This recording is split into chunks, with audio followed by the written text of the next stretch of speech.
It's December the 15th, 2011. We're not going to talk to this dog this week because it's sleeping. But this is 508, a show about Worcester. I'm Michael Benedetti. This is Brendan Milligan. How's it going?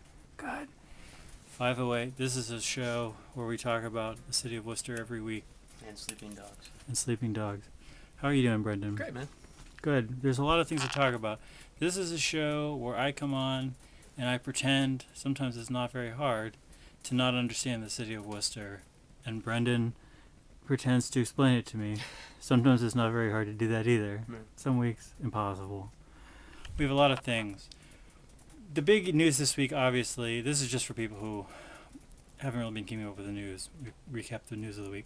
It was the funeral of firefighter John Davies today. Big funeral in the city. And this is, again, it's just something which is just, uncompromising heroism from him.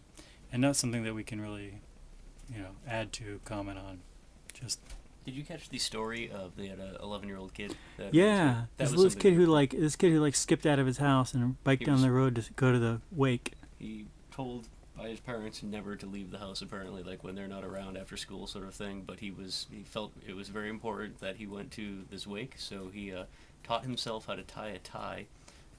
From the internet. No, from a book his father bought him called "How to Be the Best at Anything" or Everything. Yeah. So he got his suit on and hopped on his bike and rode his bike to the funeral home and got in line for the wake. And the way it read in the Herald story that I was reading, like his father came home panicking, not knowing where he was, called his cell phone, and it was answered by a Worcester police officer who explained that he was in line, like entertaining a couple hundred firefighters who just thought it was amazing that the kid hopped on his bike and went down. So. And they actually, today the firefighters were partly so moved by this, they actually let him ride on the Worcester Fire Department's scuba recovery unit, and they brought him to the funeral and let him actually sit on the funeral with the fire department. Pretty tremendous. A lot of angles on this. Brad, part of the one angle that people have talked about on this story, besides the human angle, is just the magnitude of this funeral. And Brad Wyatt has a really great photo online of just from the top of his building, I guess, just of like this, just all the road. Well, yeah, I mean, it goes around Washington Circle there, and just both sides of the street just lined with people. Yeah, very impressive. Very impressive. Free cookie. Nice. I would totally love a cookie. This is the best show ever. Thank you. These are all vegan? Yeah. Is there a snickerdoodles? Is there a macaroons? I have everything. You want this is anything? macaroon. I have it all. Wow. And the snickerdoodle was really good. That's what I voted for first place. It's this one. Like I said, we're not really. This is not really a show to talk about funerals. This is a show for us to try to. You vegan cookies. Like, oh my goodness, it's a cookie. Okay, so to move on to news that we can talk about in our way. Occupy Worcester, celebrating basically 10 weeks. Occupy Worcester began on October the 2nd at Cook's Pond with a microphone check of me and Brendan, the first public Occupy Worcester thing. A week later, there were 2 Occupy Worcester things that weekend done by 2 different groups. One sort of protesty thing. Were we actually the first people to occupy Worcester? Yeah. Like, even if we were doing so without any degree of seriousness. Even though we were doing it as being jackasses about it, absolutely. And then it could end up being a historical footnote of sorts. Sure. And then the next week there were just the 2 things, and then there was a week or 2 where people were just like, "What is going on with Occupy Worcester? You're not occupying anything." And then there was this dramatic attempt to occupy the Common, which turned into an attempt to occupy a state park by Lake Shrewsbury, which worked. 3 weeks, I believe, they were there. Mm-hmm. Then they transitioned to Lincoln Square. When their permit there ran out, they had like a week. I want to say basically a week where people were kind of trying to sleep on the sidewalk at Lincoln Square. Then a couple of weeks where people were basically trying to sleep in the parking lot at Lincoln Square. Then the people who ran the parking lot said, "Your time here is done." And since then, it's just kind of gone into it's just become its own whatever. Occupy Worcester people have been very active. They've been protesting things. They're having general assemblies and whatever. There's a general assembly tonight, so talking about the future of Occupy Worcester is a little weird because they could decide anything tonight. They could decide to occupy the city manager's yard. Who knows what? But I don't know. I feel like this could be the last show of the year for us. Just because of holiday travels and whatever. Are you leaving? Yeah, I'm gonna go. Yeah, I'm gonna go out of town for holidays. And so I don't know. I just have to wonder do you have a minute just to talk about where you think the Occupy movement is because we talked about it a lot on this show. Some people actually have been really happy. Like you actually ran into somebody who got involved with Occupy Worcester because she had watched us talk about it so much on the show, right? I wish I grabbed her name too, but it was when they were caroling down at Start at the Station. No. It was when we actually mentioned that show when we were kicking the ground and whatnot. So that's kind of cool that people joined Occupy Worcester. Many more people complain that we talked about it so much on this show. I think I was having this conversation a lot with folks out in Boston, as the days where it was kind of unsure if that court order, the injunction failed in Boston for the Dewey Square occupation. Yeah. It was kind of up in the air as to things where things were going. And a lot of people I was talking to out in the Boston area were very cynical and just the idea, well, finally we can get rid of this rabble and what have you.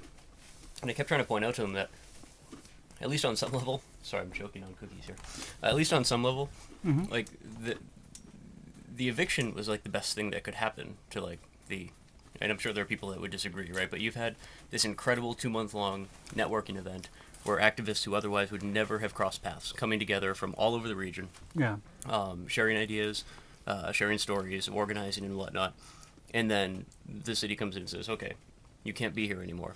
Well, you don't break down those connections. You don't break down those networks. So, the only, what I kept saying to people is it's almost like Mayor Menino is self-metastasizing a cancer that he wanted to eliminate, but instead he's metastasizing it, doing the exact opposite of what you would want to do. Like keeping it enclosed there was the best thing that they could have done. I think the winter is going to be a really interesting thing where now you've got people that are kind of broken apart but still well networked. Almost trying to figure out what tasks come next. Yeah. And I would not be shocked to see a revival of sorts in the spring that makes what took place in the fall look just like, an amateur hour sort of thing, like an extremely well-organized, moving forward, still non-vertical movement that picks up a hell of a lot more momentum. The one comment that people made at General Assembly that I know about Occupy Worcester is whatever next big thing that happens, it needs to be something which has been well planned out beforehand, which the previous occupations were really not. But they came together well. They came together well, but they were not something that people had really gone into all the details of. There's something that people worked out as it went along, and they turned out to sort of be. Bruce the Snow Ghost Russell was asking me today. He said, "Are those guys still in Lincoln Square?" I said, "No," and he said, "Did they accomplish what they were trying to accomplish?" And I said, "Well, no, but on the other hand, they were trying to accomplish something fairly massive. A thing, a struggle that a lot of people have been working on for generations, like a struggle that's going to continue."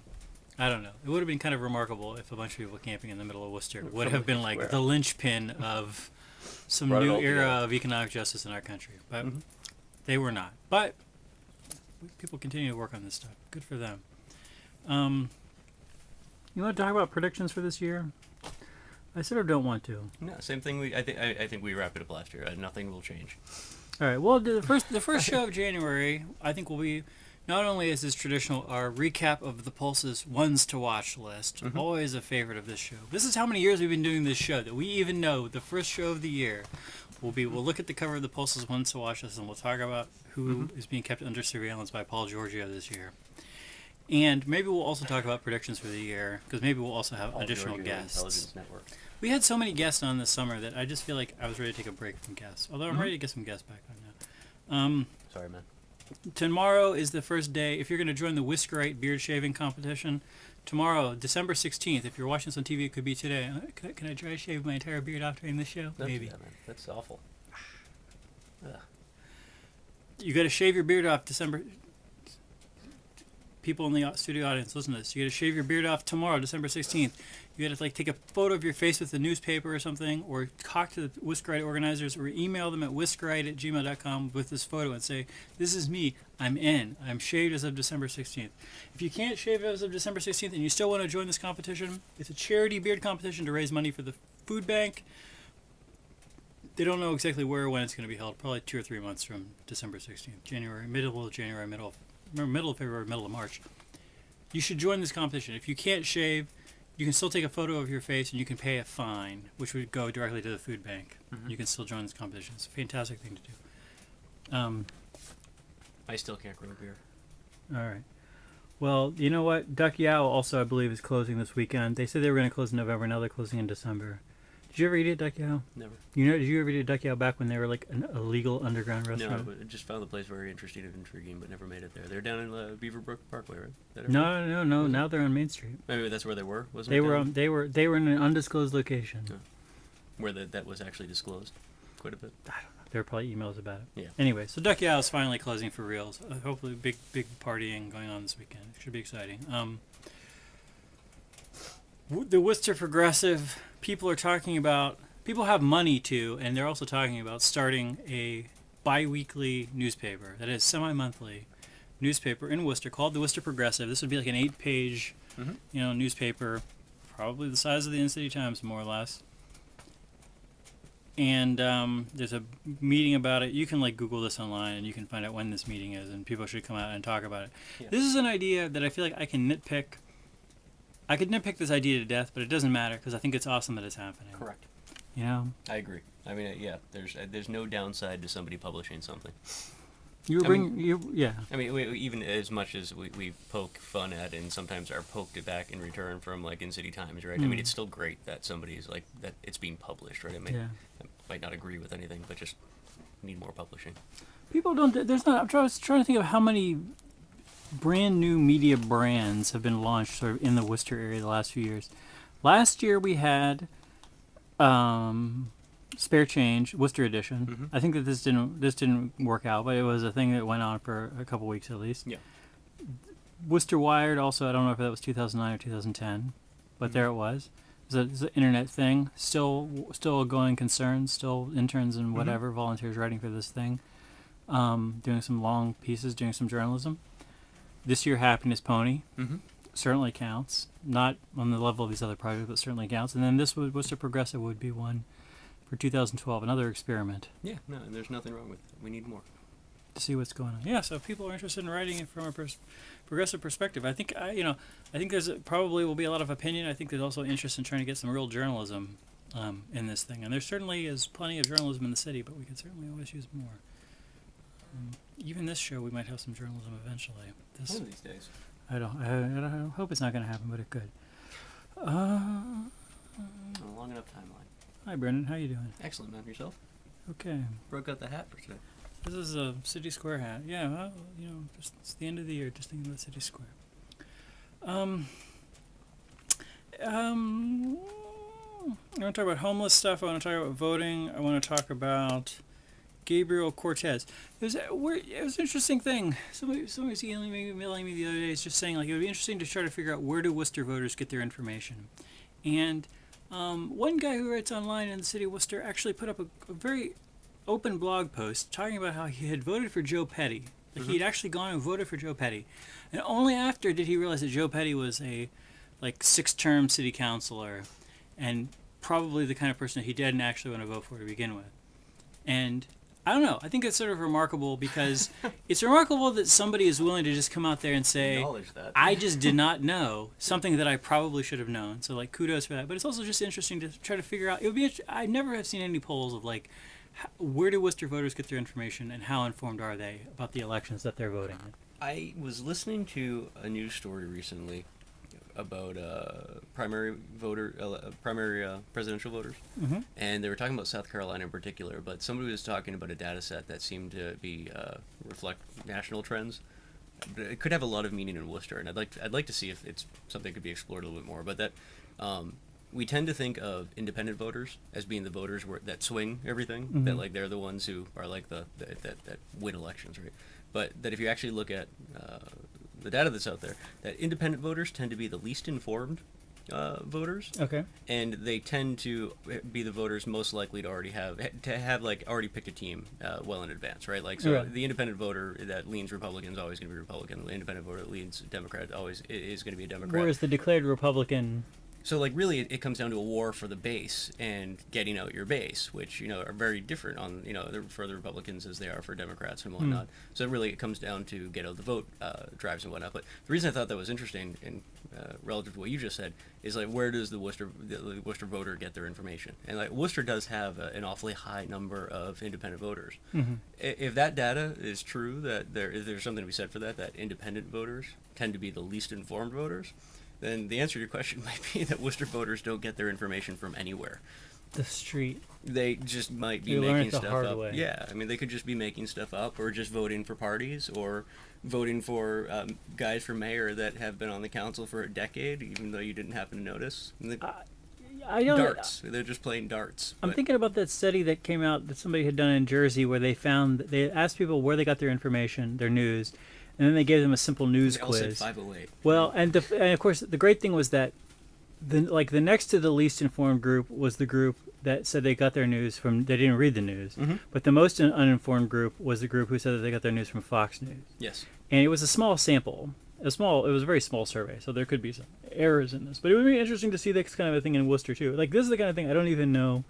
Like, honestly, if somebody gave me money and said, like, I want you to do a journalism project, Mhm. I think I would actually tend to want to give that money to somebody who could do a survey more even than putting out a newspaper, and just to try to like get some baseline information about like, just like, is the TNG doing a good job informing people, or Worcester Magazine, or WTAG, or certainly, I mean, this show is probably not going to show up in a survey like that, but are any of these things actually even doing a good job informing people? Well, because are any of them enough, right? I mean, they're Yeah. all in their own ways, sort of like those influence bubbles or influence spheres that seem to be talked about more and more. That whether it be online or in the real world, we tend to be backing ourselves into small circles of influence that give us exactly what we want, not what might actually challenge us. And I mean, if you pick up like the Telegram or you listen to the to TAG or any of the radio stations or what have you, you're not really getting that like a healthy mix of national, international, national, state, and local news that can shape like a well-rounded opinion about something. So if you were like a conservative voter, you'd be getting your news from TAG, and if you were a liberal voter, you'd be reading the things in Worcester Magazine.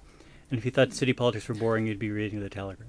Or you might be watching us. So what the hell are You- these guys no. talking about? I'm waiting to learn something. I'm Nope. getting all my news from these guys, and they haven't actually given me any news yet. Nobody who finds city politics boring watches this show. You have to be extremely interested in the city of Worcester to find this show Or at least confused. a show of interest. Anyways, this is just an interesting. It was just an interesting. That's like one data point, but an unexpected data point. I want to read a press release. We talked recently about the hazards of government press releases. But I want to read you this press release from the U.S. Attorney's Office, District of Massachusetts. You know what this is about. Gabriel Cortez. So there could be some errors in this, but this is what the district attorney says. December 13th. Gabriel Cortez, a Worcester housing official, was charged and arrested for having solicited and received two $1,500 bribes from a contractor to secure construction contracts funded through grants issued by U.S. Department of Housing and Urban Development. According to the complaint affidavit unsealed today, Cortez 50 of Lowell worked for the Oak Hill CDC through May 2011 and then the Southwestern Neighborhood Improvement Corporation. Cortez worked as a construction coordinator and, among other things, solicited bids from contractors for de-letting and other rehab projects. The city of Worcester funded various de-letting programs and other approved rehab programs administered through these two nonprofit corporations with federal funds received from HUD. According to the affidavit, in the spring of 2011, an individual contractor A advised federal agents that Cortez offered to fix the bidding process for lead paint removal and rehab and revitalization projects in exchange for cash. In April, Cortez and contractor A met to discuss a revitalization project at 4 Crown Street. It's alleged that during the meeting, which was both audio and video recorded, Cortez boasted of his involvement in the bidding process and his ability to control who was awarded contracts. In June, contractor A again met with Cortez at Cortez's office inside South Worcester Neighborhood Improvement Corporation, at which time Cortez instructed the contractor to submit bids in certain amounts on 3 projects. Specifically, he told him to bid $27,000 on a project, $19,500 on another one, and some more at another one. Cortez allegedly told contractor A, the one I want you to do is 20 Colton. When contractor A asked Cortez about contractor A's chances of getting the Colton job, Cortez replied, I have to give you something because I didn't give you the other ones.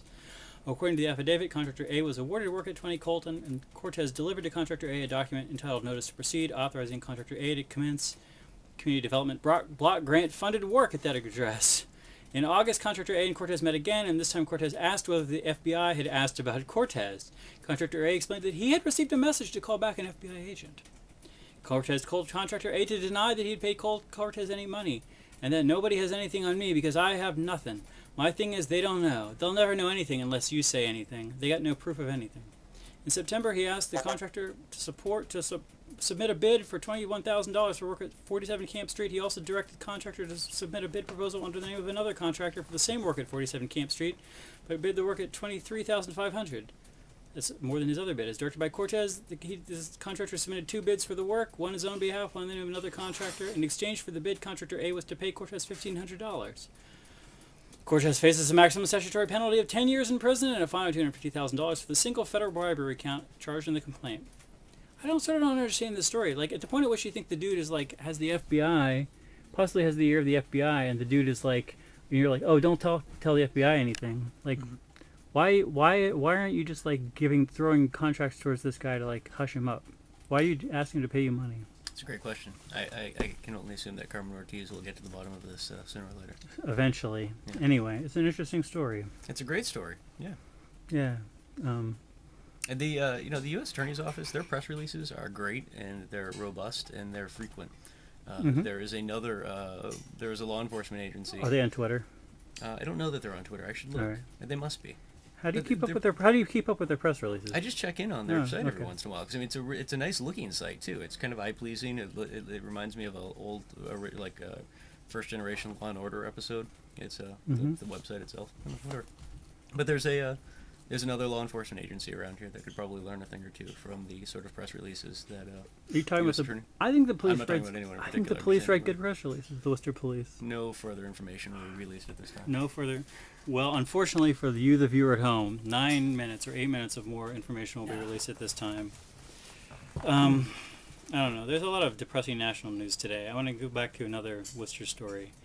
Speaking of how. Is anything left of the Constitution? We just lost like 2/3 of the Constitution while we were taping this. I know, and the Iraq War is officially over today too. Hooray! I don't know. I think there's people in the audience today who their entire lifetime we have been at war with Iraq, but nope, not now, not anymore. Adult life. This is the end. This is the end. At least their entire adult life. It's a really weird press conference watching the self-congratulatory. We're leaving now. You're on your own, guys. Were we doing better before you got here? But thanks. I don't know, man. Saddam was a harsh long, character. and thanks for all the fish. People have been talking recently about homelessness in the city of Worcester because you have this whole thing of the PIP opening up and whatever. Looking at some people have asked. I think the Human Rights Commission has asked for the city to reconsider their homelessness plan and revise their homelessness plan. So it pointed out that very little of the previous homeless plan actually was implemented. There's a lot of stuff on the paper and it wasn't implemented. It reminds me of the city's anti-panhandling plan, which had a ton of good stuff, which I think is why all the ministers in town are willing to sign on to endorse it. And then the only thing that was implemented of it was, let's put up billboards and otherwise do publicity against the panhandlers, which is why many of the city's ministers 6 months later or whatever, we're very happy to stand up and say this plan is dumb. Was it 2007 or 2009 that our homelessness plan came out? It would. At this point, I think it was more like 2007. But 2007. You're asking me questions I don't have at hand. The only reason I ask is because if I remember correctly, the title of that plan was a 3-year plan to end homelessness. Anyway, so homelessness. So if it's 2007, we're screwed. The reason I wanted to read If this it's information. 2009, we might have Yes. like a week or two to end homelessness. The reason I want to read this information is homelessness is actually not ended in the city of Worcester. Man, I'm sweating. This fire is hot right today. next to you.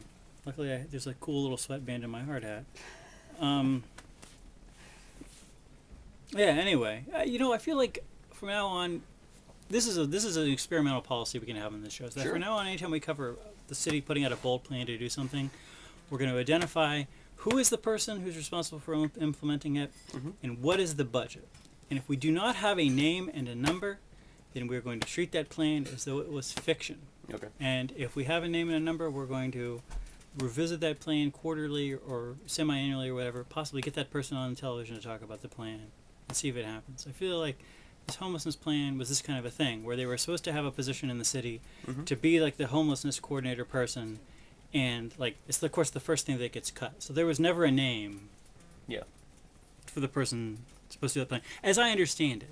This is another thing, is that we should probably also have people on who know about, who are involved with the implementation of these things that we can ask questions about, because it's very easy for us to imply or assume things. Yeah. Brendan, there's homeless people in the city of Worcester. Usually, I guess that they usually do the tallying of homeless in January. I know that they certainly do the tallying of the people living literally on the street in January. January 19th or something, though, people will go around and say, who is actually on the street on this day? Let's eyeball them and really determine.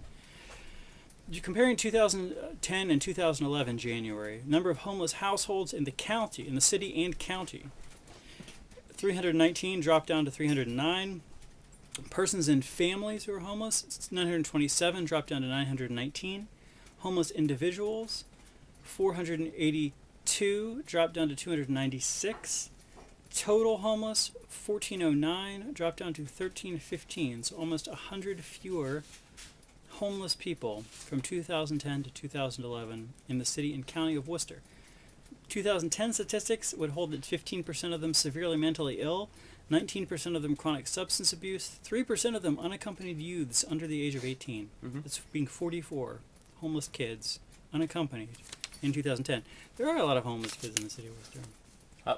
So is that under 18, you said? Yeah. Okay. Yeah, I mean, not a lot of homeless kids, I guess, but there's certainly homeless kids in the city of Worcester. They're, well, you know, I think about homeless kids in the city of Worcester. I've known, you know, going to high school, crashing on people's couches, figuring out what they got to do, maybe paying rent to somebody to stay in a garage or something. Yeah. You know, like, I don't know. I feel like a lot of the troubles that kids have, like, I don't necessarily relate to them, but, like, certainly, like, youth violence and things are things that we all experience as a teenager, maybe in culturally different ways. But homelessness, man, in my scene when I was a teenager, there were definitely not homeless kids.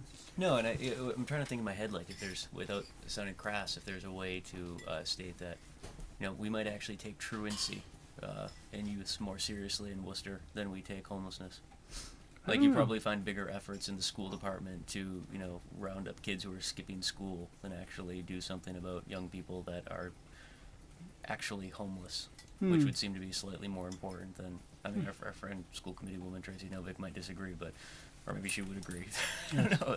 But I mean, it would seem that, yeah, that's just shameful. Yeah. I don't even know who deals with homeless kids. Like, I know that there's people whose job it is to, like, deal with people who are living on the street, and there's Do other you know what I know? populations. Yeah. That there are actually more empty, foreclosed upon homes in the United States than there are homeless families. Okay. So I just think those are two interesting things that really have nothing to do with one another, but probably should. It's always a question of matching these things up. It's like we Yeah, throw away and all this. We over throw away here you all get this all the house food. people, and over here you get all the homeless people, and somehow It's a question of we how haven't you- figured out a way to put the house people together with the homeless people. Seems there's some kind of miniature market failure going on there. Yeah, there's a problem. Yes. Well, there we go. So there's still some homeless people in the city of Worcester. Although in January 2012, I guess we'll find out. Is does there that look anything like? there in those numbers that a lot of those numbers were decreasing from year to year? Yeah. What would the cynical person say to account for? Like, if you were to tell me today that, like, the state of Massachusetts has fewer unemployed people this month than it did last month, I would say that's because the way unemployment works is we kick people off the unemployment rolls after Yes. 18 months, and once they're off the rolls, we're not counting them anymore. What would be the cynical person's view? From Oh, that? they could say anything. They could say that it was all kinds of reasons. They could say that people were leaving the city, leaving the state. Mm-hmm. I mean, the thing is, with a population of, when you're talking about 1,400 people, probably there's somebody who really knows, who has a picture of this, of what's going on with this population in pretty good detail. Mm-hmm. You know what I mean?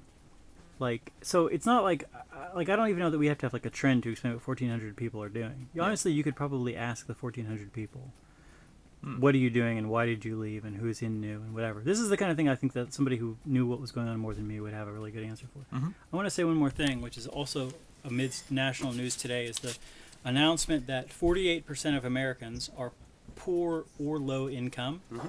That's 97.3 million who are low income, which is less than 200% of the poverty line, or between poverty line and twice the poverty line.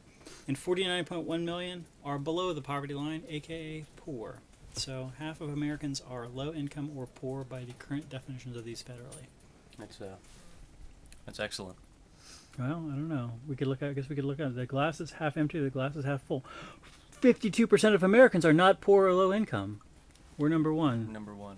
We're number. What is it? And number thankfully, one. Grand Theft Auto 3 is available on there for Android. There you go. Well, everyone, thanks for thanks for watching this show. How did we go wrong, Mike? Thanks for watching this show. You know, if you see a fireman this week, I'm sure you'll thank them, but you should definitely thank them. And thank you for watching this show, and we will see you again in 2012. We're always curious about your feedback. You can email us at pieandcoffee@gmail.com. You can check us out on Facebook. You can check us out at pieandcoffee.org, and you can watch us on Channel 13.